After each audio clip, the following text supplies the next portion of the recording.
Alors, on voit dans ce tableau les différents changements qui peuvent impacter la DSN, enfin qui vont impacter la DSN au niveau de votre paye. Donc, j'ai essayé d'être le plus exhaustif possible. J'espère ne rien avoir oublié sur ce tableau. On commence déjà par tout ce qui est embauche. Donc, sur l'embauche, on va pas trop se poser de questions. Quand vous avez un nouveau salarié, vous vérifiez l'ensemble des onglets, salarié, contrat, paye, cotisation, vous redescendez tout pour vérifier que tout est bon, tout est correct. Faites bien attention aux CDD. Les CDD, on a vu avant que de toute façon ça va remonter en erreur sinon, mais on a des motifs à mettre, accroissement, remplacement, et la date de fin. Pareil d'ailleurs pour tous les autres contrats là, apprentis, contrats et des stagiaires. Les apprentis, il y a vraiment des choses particulières à savoir, on le verra dans une autre formation spécifique. Les contrats aidés, ça dépend de vos contrats aidés. Et les stagiaires aussi, on verra ça, je pense, avec les apprentis directement. En tout cas, pour l'embauche, vous reprenez simplement tous les onglets salariés, c'est le plus simple, hormis les onglets peut-être arrêt, fin de contrat et puis absence, qui là sont liés vraiment au signalement, aux décennes de signalement. On verra ça. Au niveau des modifications du contrat de travail, donc augmentation de salaire, changement de poste, passage de CDD à CDI, là ça va être plutôt les onglets, l'ensemble des onglets salariés et contrat. Donc salarié, c'est les informations d'identification, c'est ce qu'on avait vu, et contrat pour le statut, est-ce qu'il est passé de cadre d'employé à cadre par exemple, au niveau de son type de contrat, il est peut-être passé sur un forfait jour, etc. Donc voilà, modification de contrat de travail, on fait attention surtout à ces deux onglets, notamment surtout contrat où on va bien revérifier toutes les données pour voir si on n'a rien oublié de mettre dans sa fiche de personnel.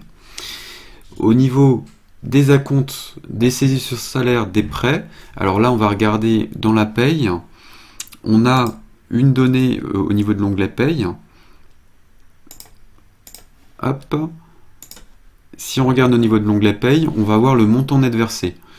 Donc pour ce montant net versé, comme on l'avait déjà dit sur la formation précédente, il reprend l'ensemble des montants qu'on a versés aux salariés ou à un tiers, mais le salaire qui appartenait quand même au salarié à la base, dans le cas de la saisie sur salaire.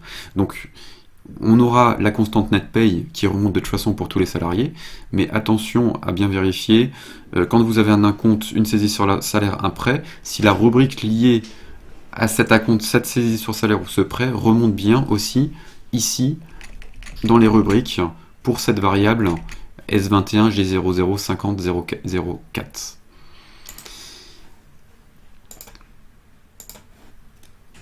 Au niveau des heures supplémentaires complémentaires et des autres types d'heures, on va vérifier le bloc rémunération et on va vérifier plus précisément les lignes 011, 012, 013. Si vous avez une paye de moins de 10 salariés, vous avez aussi une réduction TEPA de 1,50 € par heure supplémentaire qui va se mettre dans le bloc cotisation individuelle dans l'onglet cotisation. Donc on va voir ces deux choses dans la paye.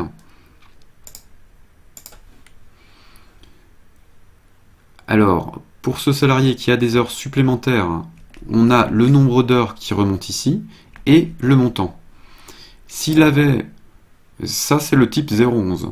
On peut aussi avoir un type 012 heures d'équivalence ou un type 013 heures d'habillage, déshabillage, pause. Donc, je resupprime la ligne que je viens de créer. Au niveau des payes de moins de 10 salariés, on va aller voir le bloc cotisation individuelle qui reprend en fait toutes les exonérations qu'on pourrait avoir sur le salarié. Et dans ce bloc-là, on pourra voir qu'on a un type 021 qui correspond à la déduction patronale au titre des heures supplémentaires. Comme dit, ça n'existe plus que pour les sociétés de moins de 10 salariés, les autres n'ont plus de réduction de ce type.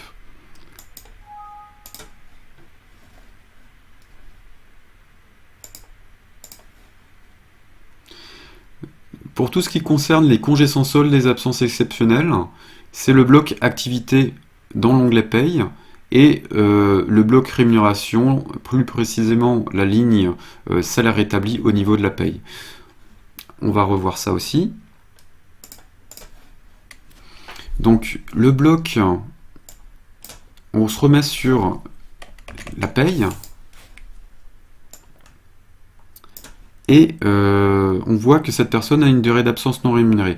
Alors là, il s'agit d'un arrêt de travail, mais c'est quand même le même principe que pour un congé sans solde ou une absence exceptionnelle. Alors pour mémoire, la différence au niveau de Sage entre le congé sans solde et l'absence exceptionnelle, le congé sans solde, c'est une absence autorisée, alors que l'absence exceptionnelle, elle n'est pas autorisée. Sinon, les deux ne sont pas payés.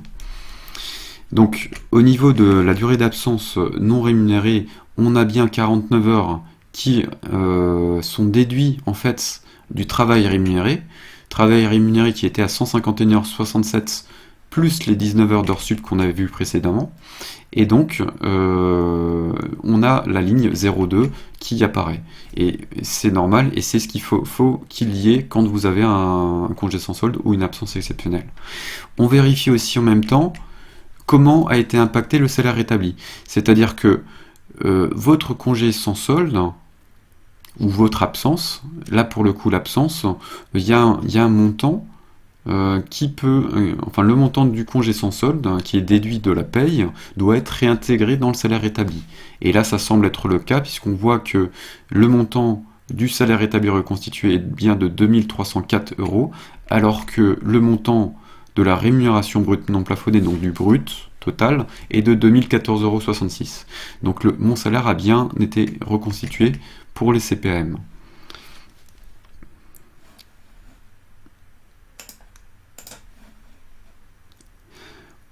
Ensuite, on voit les primes, gratifications et indemnités. Donc, tout ce qui est primes, gratifications et indemnités, ça va être en paye, c'est le bloc primes, gratifications et indemnités.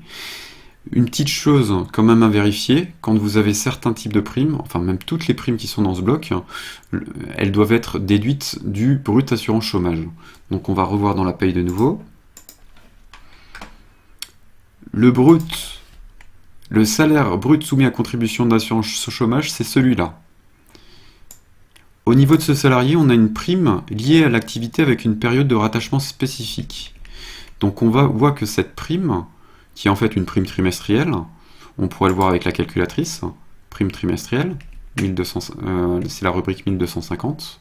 Cette prime-là, elle doit être déduite du salaire brut soumis à contribution d'assurance chômage, et effectivement, on voit que ici, par rapport au brut total, on a bien moins 60 euros, moins 50 euros, excusez-moi, qui correspondent à la prime qui est spécifiée avec des dates de début et de fin de période dans le bloc prime, gratification et indemnité. Pour tout ce qui est avantages en nature, frais professionnels, participation, intéressement, abondement, titre restaurant, participation patronale aux frais de transport public et privé, il faut bien penser, est-ce que ça remonte dans le bloc autre élément de revenu brut? Ce bloc-là, vous le retrouvez aussi dans l'onglet paye, et c'est ici, c'est le dernier bloc de l'onglet paye.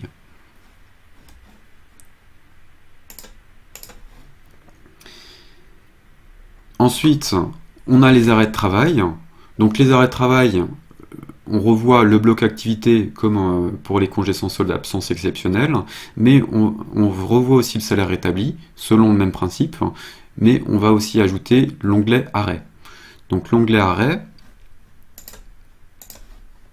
c'est l'onglet qu'on a ici. Donc l'onglet arrêt va reprendre les arrêts de travail que vous avez saisis dans la paye. Je vous remonte rapidement ce qu'on avait déjà vu dans l'autre formation. Les arrêts de travail, vous pouvez les saisir dans gestion arrêt de travail. À partir du moment où ils sont saisis dans gestion arrêt de travail, ils remontent ici. Donc pour voir précisément la manœuvre à faire, vous pouvez voir ça dans la formation précédente.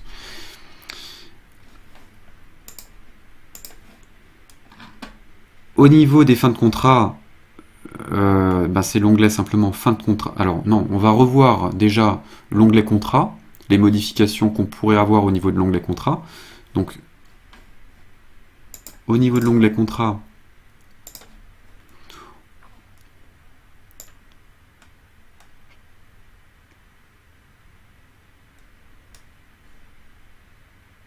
au niveau de l'onglet contrat, excusez-moi, je pense que j'ai fait une erreur. Au niveau de l'onglet contrat, il n'y aura pas grand-chose à revoir.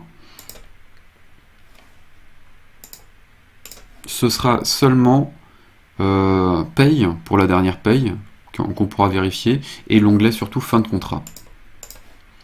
Donc l'onglet paye, on va voir si le salaire soumis à contribution d'assurance chômage se calcule bien, parce qu'on aura quand même un certain nombre de primes qui devront remonter ici, qui sont les primes de fin de contrat.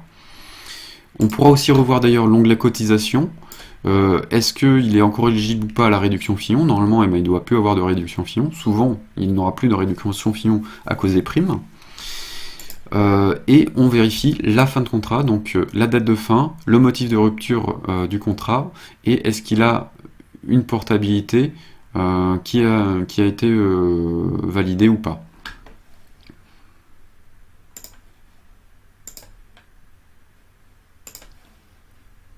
Dernier point, les suspensions de contrat de travail. Donc l'onglet absence. Suspension de contrat de travail, ça va être le cas, on avait dit, de Elébor, Rose, qui a un congé d'hiver non rémunéré. Donc on vérifie simplement que ça remonte correctement. Et on peut voir qu'au niveau de la paye et des cotisations, on n'a rien du tout, vu que le salarié n'a pas eu de bulletin de généré.